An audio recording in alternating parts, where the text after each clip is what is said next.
नमस्कार, मैं अशोक कुमार पांडे और स्वागत है आपका टीसीएच पर। पश्चिम बंगाल में लगता है कि बिल्कुल ठन गई है ममता बनर्जी और अमित शाह की सीधी सीधी। बिल्कुल आमने सामने दोनों हैं और ऐसा लगता है कि अब यह लड़ाई रुकने वाली नहीं है। कल जो हुआ पश्चिम बंगाल में वो तो आप जानते ही हैं। ईडी पहुंच गई आईपैक के जो चीफ है पश्चिम बंगाल के, उनके घर, प्रतीक जैन के घर, और वहां जाकर कागजात सारे के सारे जब्त करने लगी। ज्यों ही ममता बनर्जी को पता चला, ममता बनर्जी अपना दल बल लेकर पहुंची और ईडी के हाथ से उन्होंने कागज छीन लिए। वो हुआ देश में जो आज के पहले कभी नहीं हुआ था। जी, दोनों चीजें पहली बार हुई। पहली बार यह हुआ कि किसी पार्टी का जो इलेक्शन मैनेज कर रहा था संस्थान, यानी कि आईपैक, जो तृणमूल कांग्रेस का इलेक्शन मैनेज कर रहा है, उसके घर ईडी गई। इसके पहले जाती थी मुख्यमंत्री के घर, किसी मंत्री के घर, किसी फाइनेंसर के घर, लेकिन इस बार गई सीधे आईपैक के दफ्तर, जो रणनीति बना रहा है तृणमूल के इलेक्शन का, और वहां से कागजात जब्त किए। यह भी पहली बार हुआ। और पहली ही बार यह भी हुआ कि कोई मुख्यमंत्री अपना दल बल लेकर पहुंच जाए और ईडी के हाथ से कागज और लैपटॉप ये सब कुछ छीन ले। आप पूरा मामला देखेंगे तो खुद सोचेंगे कि यार, इस देश में लोकतंत्र के नाम पर कुछ बचा है कि नहीं बचा है। ईडी किस चीज के लिए है? फाइनेंशियल इररेगुलरिटीज के लिए है। ईडी का कन्विक्शन रेट 3% और 4% आता है। 2019 के बाद अगर आप देखेंगे तो ईडी के छापों की और केसेस की संख्या तो बहुत बढ़ गई है, लेकिन कन्विक्शन जो होता है, जिसमें सजा होती है, वो बमुश्किल 2-4% लोगों को होती है। और अब तो यह नियम बन गया है कि जहां इलेक्शन होगा वहां ईडी, सीबीआई, इनकम टैक्स पहले पहुंचेगी, भारतीय जनता पार्टी बाद में पहुंचेगी। राजस्थान में इलेक्शन होता है, अशोक गहलोत के करीबियों, यहां तक कि उनके बेटे के घर ईडी पहुंच जाती है। छत्तीसगढ़ में इलेक्शन होता है, भूपेश बघेल के घर पहुंच जाती है ईडी, उनके बेटे गिरफ्तार भी थे। और भी कहीं इलेक्शन होगा। झारखंड में इलेक्शन हुआ, उसके पहले झारखंड के मुख्यमंत्री हेमंत सोरेन को गिरफ्तार कर लिया गया। दिल्ली में इलेक्शन हुआ, अरविंद केजरीवाल को गिरफ्तार कर लिया गया। मतलब कैसे भी जो ही इलेक्शन होता है, सारी की सारी जो हमारी इस तरह की संस्थाएं हैं वो एक्टिवेट हो जाती हैं। आपको याद दिला दूं, पिछले लोकसभा इलेक्शन के पहले इनकम टैक्स कांग्रेस को नोटिस भेज रहा था। कांग्रेस के अकाउंट फ्रीज कर दिए गए थे कि कांग्रेस चुनाव लड़ ही ना पाए। ये क्या है? अगर इतना कॉन्फिडेंस है नरेंद्र मोदी और अमित शाह को इलेक्शन जीतने को लेकर, अगर इतना कॉन्फिडेंस है कि वो जनता के बीच में लोकप्रिय हैं और कहीं भी इलेक्शन जीत सकते हैं, तो इन संस्थाओं के माध्यम से विपक्ष के नेताओं और विपक्ष की पार्टियों को परेशान करने का क्या मतलब है? और जब परेशान किया जाएगा तो वही करना पड़ेगा जो कल ममता बनर्जी ने किया। कानून के लिहाज से गलत है। कानून के लिहाज से यह बिल्कुल गलत है कि ईडी जैसी संस्था जब काम कर रही है तो उसके बीच में जाकर कोई हस्तक्षेप किया जाए। यह सरकारी कामकाज में दखल देना है। मैं जानता हूं, मैं समझता हूं इस बात को, लेकिन कानूनी लिहाज से ना सही, नैतिक लिहाज से तो यह भी गलत है कि इलेक्शन किसी स्टेट में चल रहा है और जो वहां की सत्ताधारी पार्टी का इलेक्शन मैनेज कर रहा है आईपैक, आप उसके यहां पहुंच जाए। क्या दिक्कत थी ममता बनर्जी को? उन्होंने जो कल कहा उसमें उनकी दिक्कत बहुत साफ थी। जब आईपैक इलेक्शन मैनेज कर रहा है तो आईपैक के पास सारी जानकारियां होंगी, उनके पास वो सारी फाइलें होंगी, वो सारे डिस्कशन होंगे जो इलेक्शन की रणनीति को लेकर हो रहे होंगे कि तृणमूल कांग्रेस किन मुद्दों को मेन बनाएगी। यही नहीं, कैंडिडेट्स की लिस्ट होगी जो अभी आउट नहीं हुई है, जो सर्वे चल रहे हैं। हर विधानसभा से 2-2, 3-3 कैंडिडेट्स की लिस्ट होगी कि फलां को टिकट दिया जा सकता है, फलां का ये पॉजिटिव है, फलां का वो पॉजिटिव है, वो पूरी लिस्ट होगी। यानी सीधी सी बात है कि आईपैक के दफ्तर में वो सारे दस्तावेज होंगे जो तृणमूल कांग्रेस के चुनाव लड़ने पर प्रभाव डालेंगे। पूरी उनकी चुनाव की रणनीति होगी, कैंडिडेट्स के नाम होंगे, किसको कितने पैसे की जरूरत है ये होगा, और सारी चीजें इलेक्शन मैनेजमेंट से जो जुड़ी हुई होती हैं वो होंगी। ये ऐसे ही है कि दो टीमों के बीच में क्रिकेट मैच चल रहा हो और एक टीम ने अपनी जो रणनीति बनाई हो, बॉलिंग की, बैटिंग की, फील्डिंग की, कौन पहले जाएगा, कौन बाद में जाएगा, किसको टीम में रखा जाएगा, सारी रणनीति जो बनाई हो, विपक्ष के किस, दूसरी टीम के किस खिलाड़ी को किस तरह से घेरा जाएगा, ये पूरी रणनीति अगर एक टीम ने बनाई है और दूसरी टीम की तरफ से छापा मार के वो पूरी रणनीति पहले ही हासिल कर ली जाए तो जीतना, चुनाव लड़ना बहुत आसान हो जाएगा। लेकिन ये तो गुंडागर्दी है, तानाशाही है, ये कहीं से भी लोकतंत्र नहीं है।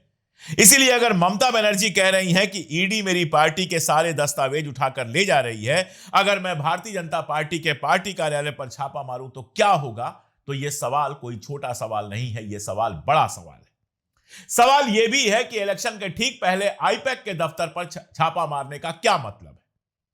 सवाल यह भी है कि बंगाल में इतना हिंदू मुसलमान करने, इतना ध्रुवीकरण करने के बावजूद भारतीय जनता पार्टी को यह उम्मीद क्यों नहीं है कि वो चुनाव जीत सकती है। सवाल यह भी है कि पहले भारतीय जनता पार्टी का एक बयान आता है इस घटना पर और उसके बाद ईडी का बयान आता है जो बिल्कुल मिलता जुलता है।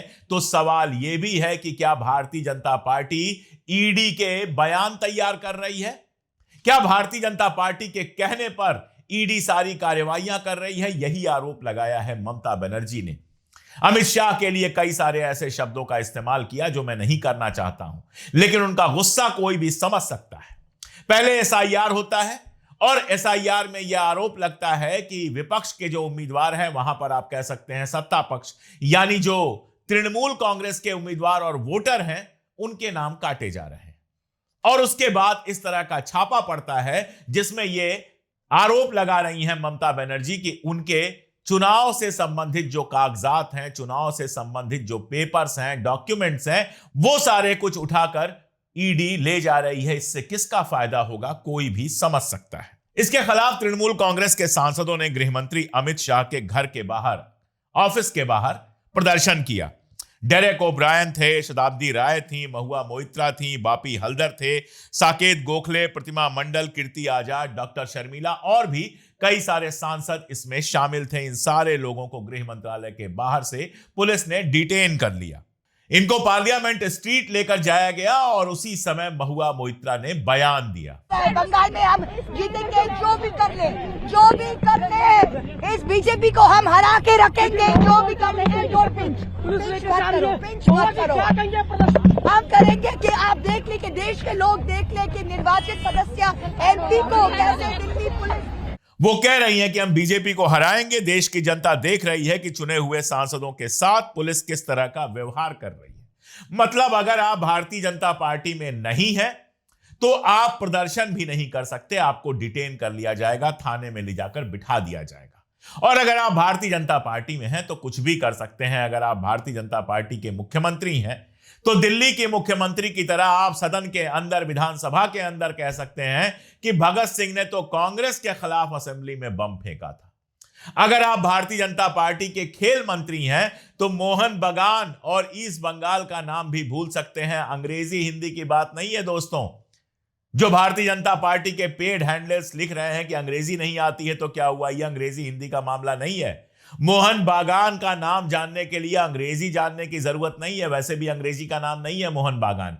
और ना ही ईस्ट बंगाल का नाम जानने के लिए आपको अंग्रेजी की जरूरत है। ये फुटबॉल के 100 साल से ज्यादा पुराने क्लब हैं जिनके बारे में हिंदुस्तान का हर खेल प्रेमी जानता है, लेकिन खेल मंत्री नहीं जानते हैं। भारतीय जनता पार्टी के हैं, इसलिए सब माफ है। किसी और पार्टी के होते तो टीवी चैनल्स पर उनका मजाक उड़ाकर तमाशा कर दिया गया होता, लेकिन बीजेपी के हैं तो सब माफ है। बीजेपी के हैं तो कुछ भी कीजिए, इलेक्शन चल रहा है उसके बीच में आप घुस जाइए जहां पर वोटिंग हो रही है, आपके खिलाफ कुछ नहीं होगा।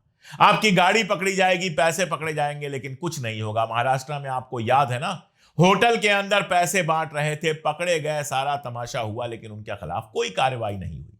आप अजित पवार बन जाएंगे, बीजेपी के साथ चले जाएंगे तो आपके करप्शन के केस खत्म हो जाएंगे, ईडी आपके घर का रास्ता भूल जाएगी। आप हिमंता बिस्वा शर्मा होंगे, आपके और आपकी पत्नी के ऊपर ईडी के केस चल रहे होंगे, लेकिन आप भारतीय जनता पार्टी में शामिल होकर मुख्यमंत्री बन जाएंगे। उसके बाद ईडी आपके घर का रास्ता भूल जाएगी। खबर आएगी, बड़ी खबर ब्रेक होगी कि उत्तर पूर्व के जो राज्य हैं वहां पर जो ठेके दिए जा रहे हैं, जिन लोगों को ठेके दिए जा रहे हैं, वो भारतीय जनता पार्टी के सबसे बड़े फाइनेंसर हैं। लेकिन ईडी वहां नहीं जाएगी। ईडी ये जांच नहीं करेगी कि उन्होंने जो पैसे दिए वो सही थे या गलत। ईडी नहीं जांच करेगी कि 1 करोड़ का ठेका लेकर 10 लाख का चंदा देने वाले खेल में कोई गड़बड़ी है कि नहीं, वहां ईडी नहीं जाएगी। कभी सुना है आपने कि भारतीय जनता पार्टी के किसी मंत्री के घर ईडी पहुंच गई हो?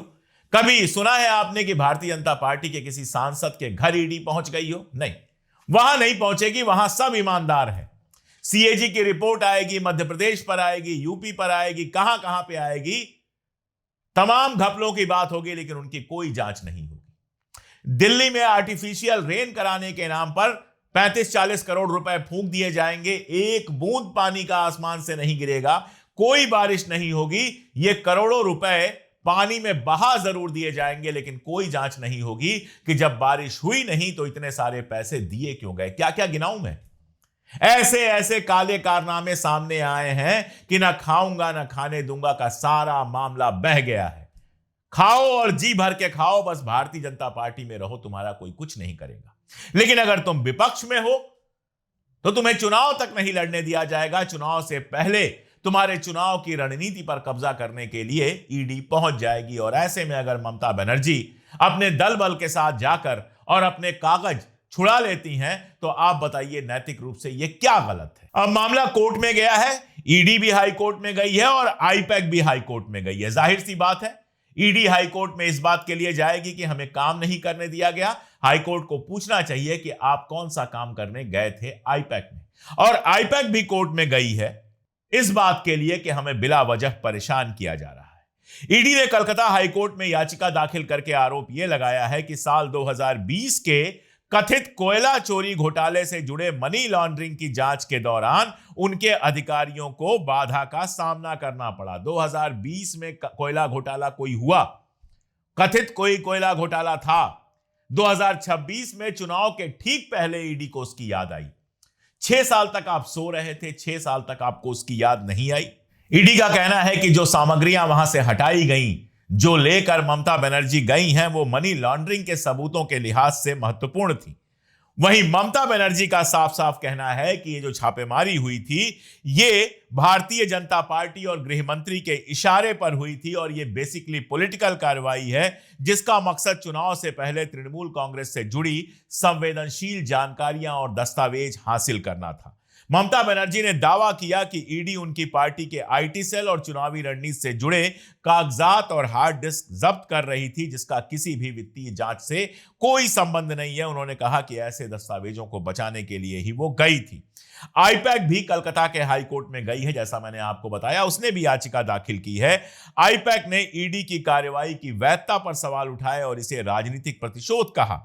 आईपैक का कहना है कि कोयला घोटाले का जो मामला है उसमें वो आरोपी ही नहीं है, यानी कोयला चोरी घोटाले का जो मामला है आईपैक का कहना है कि हमारा उसमें कोई रोल नहीं है, हम उसमें कहीं से शामिल ही नहीं है। फिर हमारे खिलाफ यह कार्रवाई क्यों हुई? यह कार्रवाई वैध नहीं है, लीगल नहीं है, इलीगल है और यह पूरी तरह से पॉलिटिकल कार्रवाई है। यह भी कहना है आईपैक का कि छापेमारी के दौरान एजेंसी ने तय प्रक्रिया का पालन नहीं किया और बहुत मुमकिन है कि आज हाईकोर्ट में इस मामले की सुनवाई हो, उसके बाद देखना है कि हाईकोर्ट क्या कहता है। वैसे कलकत्ता हाईकोर्ट के बारे में एक किस्सा आपको बता ही दूं। पिछले लोकसभा चुनाव से पहले कलकत्ता हाईकोर्ट के एक रिटायर्ड जज जो तुरंत रिटायर हुए थे वो भारतीय जनता पार्टी में शामिल हो गए और चुनाव भी लड़ा।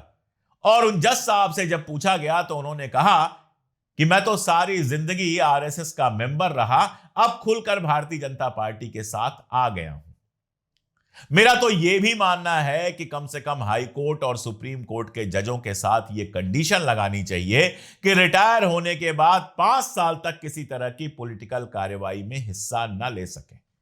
वरना जो आदमी अंदर से जिंदगी भर आरएसएस का है वो निकलते ही भारतीय जनता पार्टी में शामिल होकर चुनाव लड़ लेगा, वो तो ठीक है, लेकिन जो जिंदगी भर आरएसएस का रहा वो हाईकोर्ट के जज की कुर्सी पर बैठकर कितना सही और न्यायपूर्ण फैसला कर पाता होगा, ये सवाल तो सामने है। ये बस याद आ गई घटना इसलिए मैंने बता दिया। इसका आज जो हाईकोर्ट में सुनवाई होनी है उससे कोई लेना देना नहीं है। वैसे वो ममता बनर्जी हैं, इतनी आसानी से मानने वाली नहीं है। तो एक और घटना हुई है वो भी आपको जानना चाहिए। ईडी के जो अधिकारी छापेमारी में शामिल थे उनके खिलाफ बंगाल में कलकत्ता की विधान नगर पुलिस ने कथित आपराधिक धमकी और अवैध प्रवेश के आरोप में एफआईआर दर्ज कर ली है। यानी ममता बनर्जी के पास पुलिस है, वहां की सरकार है, उन्होंने भी एक एफआईआर करवा दी है कि ये ईडी के जो ऑफिसर्स आए थे इन्होंने धमकी दी और साथ में इल्लीगल तरीके से घर में घुसे। अब जाहिर है कि जब इस तरह के खेल होंगे राज्य और केंद्रीय एजेंसियों के बीच में टकराव होगा। कलकत्ता की पुलिस या बंगाल की पुलिस इनका सहयोग नहीं करेगी, ये उसका सहयोग नहीं करेंगे, और कुल मिलाकर जो भी होगा वो लीगल या फिर न्यायिक नहीं होगा, वो ताकत की लड़ाई होगी। लोकतंत्र ऐसा होना चाहिए कि ठीक है, 5 साल जितनी तनातनी चलनी है चले, चुनाव में आजाद तरीके से चुनाव लड़ा जाए। जो आपकी ताकत हो उस पर आप चुनाव लड़िए, जो सरकार की ताकत हो उस पर सरकार चुनाव लड़े, और एजेंसियां कम से कम उस समय खामोश रहें। लेकिन देखा तो यही जा रहा है कि 5 साल एजेंसियां कुछ करें ना करें, लेकिन चुनाव जो ही आता है एजेंसियां सारी की सारी एक्टिवेट हो जाती हैं। आप बताइए, पहले एसआईआर से नाम काट दिया जाएगा, उसके बाद नेताओं के घर छापा मार के उनकी रणनीति उठा ली जाएगी, उसके बाद इनकम टैक्स पहुंच जाएगा, उसके बाद कोई पहुंच जाएगा, उसके बाद कोई पहुंच जाएगा, किसी का बैंक खाता सीज कर दिया जाएगा, किसी का कुछ कर दिया जाएगा। इसका मतलब क्या है? इसका मतलब यह है कि भारतीय जनता पार्टी अच्छी तरह से जानती है कि ईमानदारी से इलेक्शन होगा तो वो कभी जीत नहीं पाएगी। कितना भी हिंदू मुसलमान कर ले, कितना भी पोलराइजेशन कर ले, ईमानदारी से इलेक्शन होगा तो वो जीत नहीं पाएगी।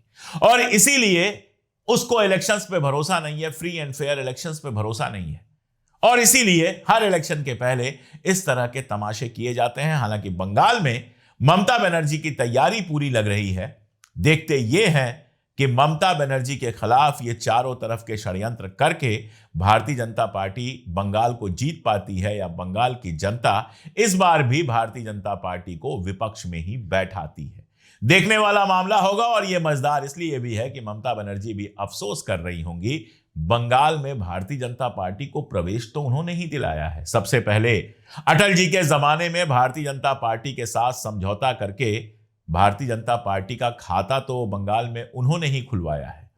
दूसरी पार्टियों को भी याद रखना चाहिए कि अपने फायदे के लिए वो सोचती हैं भारतीय जनता पार्टी का साथ देना, लेकिन ये एक ऐसी पार्टी है कि जिस दिन मजबूत होती है सबसे पहले उसको निगल जाती है जिसने उसका साथ दिया हो या जो उसका साथ दे रहा हो। शिवसेना से लेकर तृणमूल कांग्रेस और भी बहुत सारे एग्जाम्पल हैं। समझना चाहेंगे तो समझ जाएंगे, और नहीं समझेंगे तो वही झेलेंगे जो ममता बनर्जी झेल रही हैं। आपका क्या कहना है कमेंट में जरूर बताइएगा। जुड़े रहिए हमारे साथ, हमारे वीडियोस को अपने दोस्तों और रिश्तेदारों तक पहुंचाइए। अगर मुमकिन हो तो हमारे मेंबर बन जाइए। 3 रुपए रोज से भी कम की आपकी मेंबरशिप हमें बड़ी ताकत देती है। ज्वाइन का बटन दबा सकते हैं वीडियो के ठीक नीचे। स्क्रीन पर आपको QR कोड दिख रहा होगा, उसको आप स्कैन कर सकते हैं। इसके अलावा हमने पिन कमेंट और डिस्क्रिप्शन में लिंक भी दिए हुए हैं जहां से आप ज्वाइन कर सकते हैं। और अब तक अगर चैनल को सब्सक्राइब ना किया हो तो सब्सक्राइब तो जरूर कर लीजिए। आज के लिए इतना ही, बहुत शुक्रिया।